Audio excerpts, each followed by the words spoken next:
Is this substantive or just symbolic? Clearly, it's not just symbolic.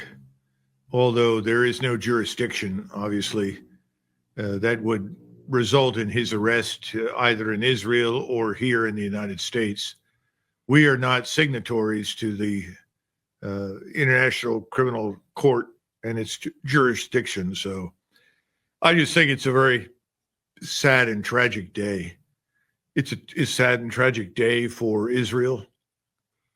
And I think for the United States, because we are, as you point out, complicit. This is a terrible stain on the honor of Israel and the Jewish state, because they're effectively being condemned for committing horrendous atrocities.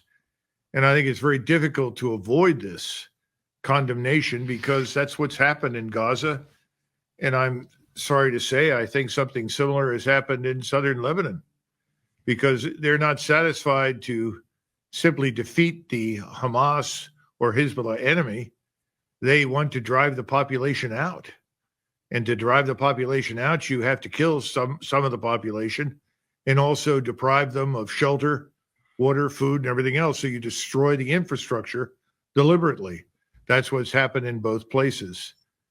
And this cannot be concealed much longer from the larger audience in the world, although we've done a pretty good job in the United States, that is, the media has, of concealing it, as you know, Judge. We provided everything that the Israelis could possibly need to execute these operations. I think it's a disgrace. I think it's wrong. And I think any American who looks at it would reach that conclusion. I think the assertion that if you don't support this or you're not in support of it, that you're somehow or another an anti-Semite is nonsense. If the people living in Gaza or southern Lebanon were Jews, I would be opposed to it. If they were Italians, if they were Somalis, whatever they are, I would be opposed to it.